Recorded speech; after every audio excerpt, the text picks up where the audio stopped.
Hi friends, అందరికీ నమస్కారం. Friends, మనము ఈరోజు మాట్లాడుకోపోయే సబ్జెక్ట్ ఏంటి అంటే పెళ్ళైన ఈ ఆడవాళ్ళు ఎందుకు పరపురుష సంబంధాలు పెట్టుకుంటారు అనేది ఈరోజు మనం తెలుసుకోబోతున్న సబ్జెక్ట్. ఫ్రెండ్స్, ఈ ఆడవాళ్ళు ఎందుకు భర్త కాకుండా పరపురుష సంబంధాలు పెట్టుకుంటారు అంటే మెయిన్ రీజన్ ఏంటి అంటే భర్త ప్రేమ తగ్గినప్పుడు ఇలా కొందరు ఆడవాళ్ళు పరపురుష సంబంధాలు పెట్టుకునే అవకాశం ఉంటుంది. ఫ్రెండ్స్, ఇప్పుడు అంతా పోటీ ప్రపంచం. ఇప్పుడు ఉన్న పరిస్థితుల్లో చాలామంది మగవాళ్ళు ఏం చేస్తున్నారంటే జీవితంలో ముందుకు రావాలి, రేసులో మేము వెనకబడకూడదు, మా పిల్లలు పైకి రావాలి, మా పిల్లలు కలెక్టర్లు కావాలి, మా కొడుకు డాక్టర్ కావాలి, ఇంజనీర్ కావాలి, మేము కూడా డబ్బు సంపాదించాలి, అందరిలా మేము బంగ్లాలు కట్టుకోవాలి, డబ్బు సంపాదించాలి, ఇలా పోటీ పడుతూ ఉంటారు. ఇలా పోటీ పడుతూ ఏం చేస్తారంటే ఈ పోటీలో ఈ రేసులో పడి వాళ్ళు ఏం చేస్తారంటే భార్యను ప్రేమించడం అనే విషయంలో కాస్త వెనకబడిపోతూ ఉన్నారు.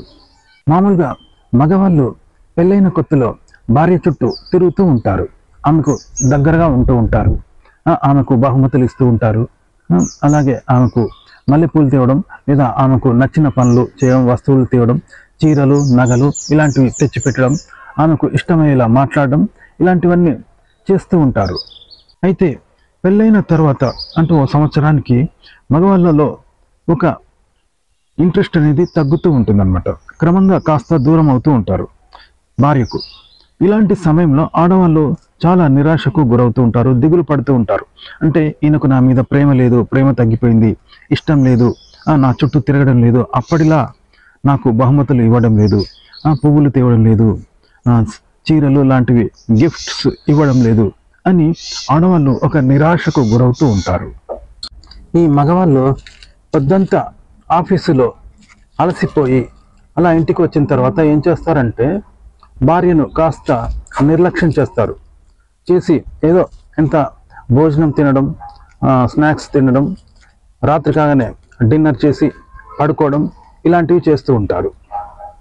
ఆఫీసులో పని ఒత్తిడి, అలాగే నా కుటుంబాన్ని ముందుకు తీసుకెళ్ళాలి అనే ఒక బాధ్యతలో మగవాళ్ళు అలసిపోయి ఏం చేస్తూ ఉంటారంటే భార్య విషయంలో కాస్త నిర్లక్ష్యంగా వ్యవహరిస్తూ ఉంటారు. అలాగే మరికొందరు మగవాళ్ళు నేను బయటికెళ్ళి సంపాదిస్తున్నాను, తను ఏమీ సంపాదించడం లేదు, ఇంట్లోనే ఉంటుంది అని భార్యను ఒక చిన్న చూపు కూడా చూస్తూ ఉంటారు. అలాగే కొందరు అబ్బాయిలు ఏమనుకుంటారంటే నేను సంపాదిస్తున్నాను, నేనే తెచ్చిపెడుతున్నాను, తను ఇంట్లో ఉండి తింటుంది, అలాంటప్పుడు ఆమె బాగోగులు నేను అడగాల అనే ధోరణిలో వ్యవహరిస్తూ ఉంటారు. సో ఇలాంటి సమయంలో స్త్రీకి ఎవరైనా సరే కాస్త ప్రేమగా ఇష్టపడుతూ అభిమానిస్తూ ఆప్యాయంగా ప్రేమగా మాట్లాడితే వాళ్ళ వైపు మనసు మల్లుతుంది, అటువైపు అట్రాక్ట్ అవుతూ ఉంటారు. ఎందుకంటే ఇక్కడ దొరకని ప్రేమ అక్కడ కనిపించినప్పుడు వాళ్ళ మనసు అటువైపు మరలుతూ ఉంటుంది, వాళ్లకు దగ్గరయ్యే అవకాశం ఉంటుంది. అంటే నా భర్త నన్ను పట్టించుకోవడం లేదు, నన్ను నిర్లక్ష్యం చేస్తున్నాడు, నిజమైన ప్రేమ ఇతని దగ్గర దొరుకుతుంది, ఇతను నన్ను నిజంగా ఇష్టపడుతున్నాడు, నన్ను ప్రేమిస్తున్నాడు, నాకు మనశ్శాంతినిస్తున్నాడు, ఆత్మశాంతినిస్తున్నాడు అని చెప్పి ఇలా ఆప్యాయంగా ఆసక్తిగా మాట్లాడేవాళ్ళు, ఆప్యాయంగా మాట్లాడేవాళ్ళు ఎవరైనా దొరికితే వాళ్ళ వైపు ఈ స్త్రీల మనస్సు అట్రాక్ట్ అవుతూ ఉంటుంది. ఇలాంటి సమయంలో ఆడవాళ్ళు కొన్ని తప్పుడు దారులు తొక్కే అవకాశం ఉంటుంది, లేదా తప్పుడు దారులు వెతుక్కునే అవకాశం ఉంటుంది. వాట్సాప్లో కానీ లేదా ఫోన్లో కానీ ఎక్కడో ఒక చోట ఎవరో ఒకరు మగవాళ్ళు ఏం చేస్తుంటారంటే స్వీటీ, నాని, బుజ్జి, బంగారం అని ఇలాంటి మాటలు చెప్తూ వాళ్ళను బుజ్జగింపు మాటలు చెప్పినప్పుడు అలాంటి వారికి ఆడవాళ్ళు అట్రాక్ట్ అవుతూ ఉంటారు, దగ్గరవుతూ ఉంటారు. ఇలా ఆడవాళ్ళు పరపురుషుడికి అట్రాక్ట్ కావడానికి మెయిన్ రీజన్ ఏంటి అంటే భర్త నుండి సరైన ప్రేమ, ఆదరణ, అభిమానం, ఆప్యాయత లాంటివి, అలాగే కేరింగ్ అనేది లభించకపోయినప్పుడే ఆడవాళ్ళు ఇలా పక్కదారులు పట్టే అవకాశం ఉంటుంది. ఇప్పుడు ఉన్న పరిస్థితుల్లో చాలామంది మగవాళ్ళు ఏం చేస్తున్నారు, తన కుటుంబం బాగుపడాలని, తాము బాగుపడాలని ఏం చేస్తుంటారంటే విదేశాలకు వెళ్తూ ఉన్నారు. అంటే కువైట్ వెళ్తున్నారు, దుబాయ్ వెళ్తూ ఉంటారు, ఇలా చాలా రకరకాల దేశాలకు డబ్బు సంపాదించడానికి వెళ్ళిపోతూ అక్కడే ఉంటూ ఉంటారు. అంటే కొన్ని సంవత్సరాల కొద్దీ అక్కడే ఉంటూ ఉంటారు. సో ఇలాంటి సమయంలో ఎవరో కొందరు మగవాళ్ళు వీళ్ళని అంటే ఈ ఒంటరి మహిళను అట్రాక్ట్ చేయడానికి ప్రయత్నిస్తూ ఉంటారు. ఎందుకంటే ఒక మహిళ ఒంటరిగా ఉంటుందంటే ఎవరైనా ఊరుకుంటారా? ఆమెపై దృష్టి వేస్తారు. ఏదో ఒకలాగా ఆమెను ప్రలోభ పెట్టాలి, ఆమెకు దగ్గర కావాలని చెప్పి రకరకాల పన్నాగాలు ఇలా వేస్తూ ఉంటారు.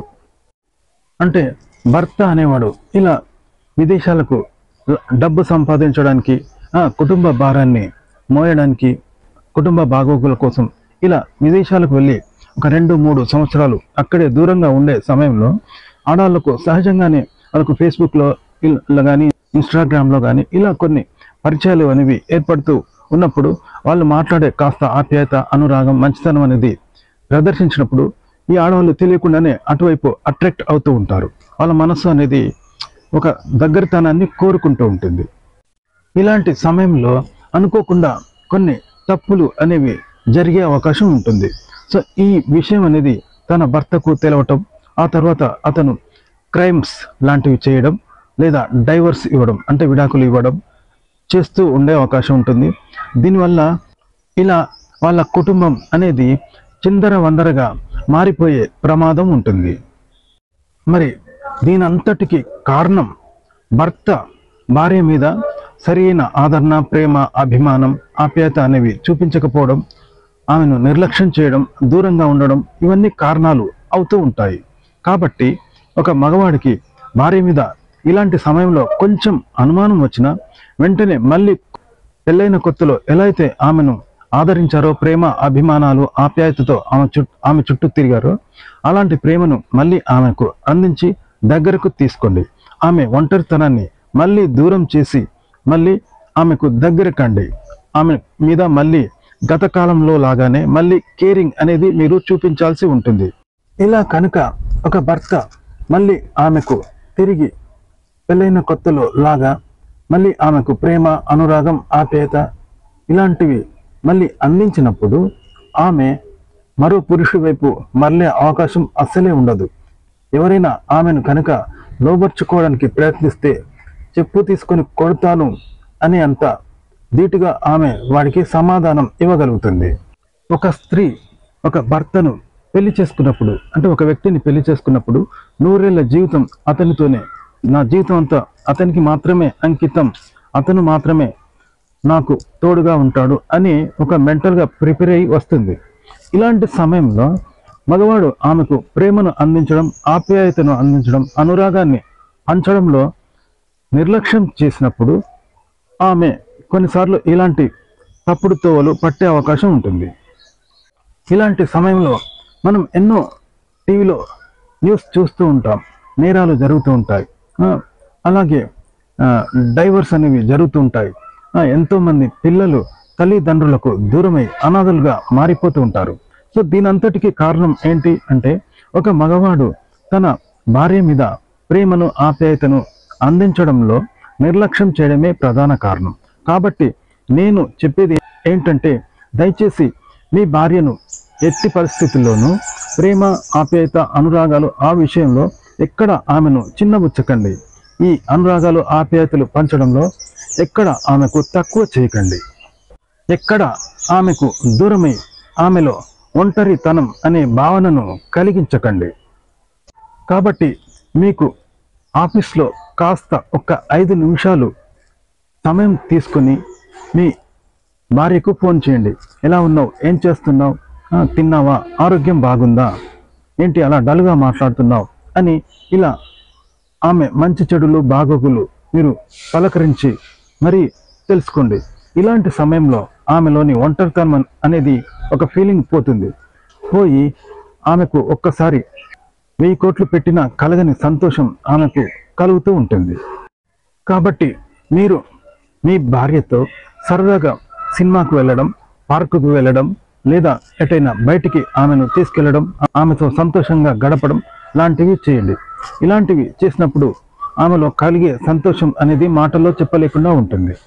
మీ భార్య బాగోగులు, మంచి చెడులు, ఆమె ఆరోగ్యం ఎలా ఉంది ఇలాంటి విషయాలలో మీరు శ్రద్ధ కనుక తీసుకున్నట్లయితే ఆ స్త్రీకి మీరు ఒక దేవుడి కన్నా ఎక్కువగా కనిపిస్తారు. మిమ్మల్ని ఒక దేవుడిలాగా ఇప్పుడు పూజించాలి అనే ఒక ఆమెలో భావన కలుగుతుంది. ఇలా కనుక మగవాళ్ళు ఉన్నట్లయితే ఒక స్త్రీ ఎటువంటి పక్కదారులు పట్టే అవకాశం ఎట్టి పరిస్థితుల్లోనూ ఉండదు. మీరు, మీ పిల్లలు, మీ కుటుంబం ఉన్న దాంట్లోనే సర్దుకొని చక్కగా ఆనందంగా జీవితాన్ని గడుపుతారు. అలాగే మీ పిల్లలకు ఒక మంచి భవిష్యత్తును ఇవ్వగలుగుతారు.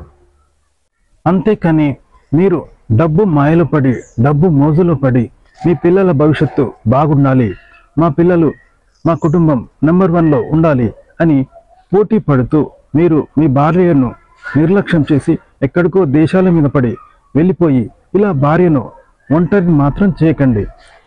సాధ్యమైనంత వరకు భార్యతో గడపడానికి మీరు ప్రయత్నించండి. భార్య విషయంలో ప్రేమ అభిమానాలు పంచడంలో ఎట్టి పరిస్థితుల్లోనూ ఆమెను ఒంటరిని చేయకూడదు. కాబట్టి మగవాళ్ళు కూడా ఉన్న దాంట్లోనే అడ్జస్ట్ అయిపోయి చక్కగా మీ కుటుంబాన్ని, ముఖ్యంగా మీ భార్యను తగిన విధంగా ఆమెను ఎక్కడ నిర్లక్ష్యం చేయకుండా వ్యవహరించండి. లేకపోతే మీరు డబ్బు మాయల పడి ఎక్కడెక్కడో దేశాల మీద పడి వెళ్ళిపోతే ఎవరో ఒకరు వచ్చి తీయని మాటలు మాట్లాడి మీ భార్యను లోబర్చుకున్న తర్వాత ఆ విషయం మీకు తెలిసి మీరు ఏవో అఘాయిత్యాలు చేయడం, విడాకులకు దారితీయడం ఇలాంటి గొడవలు చేసి మీ కుటుంబాన్ని సర్వనాశనం చేసుకోకండి. ఒక భర్త భార్యల మధ్య ఏ విధంగానైనా సరే ఒక ఎడబాటు అనేది, దూరం కావడం అనేది అది మానసికంగా, ప్రేమపరంగా, అనురాగం, ఆప్యాయతల పరంగా ఏ విధంగానైనా సరే మీరు డబ్బు సంపాదించడానికో, మీ కుటుంబం బాగుండాలనో మీరు భార్యకు దూరమైనప్పుడు అది మరో పక్కదారి పట్టి ఇలా నేరాలకు, విడాకులకు దారితీసే అవకాశం ఉంటుంది. కాబట్టి ఉన్న దాంట్లోనే అడ్జస్ట్ అవుతూ మీ భార్యకు దగ్గరవుతూ ఆమెను సంతోషపెడుతూ సంతోషంగా ఉండాలని కోరుకుంటూ ఉన్నాను. ఓకే ఫ్రెండ్స్, ఈ వీడియో నచ్చితే లైక్ చేయండి, కామెంట్ చేయండి. మా ఛానల్ని సబ్స్క్రైబ్ చేసుకోవడం మర్చిపోకండి. సెలవు, నమస్కారం.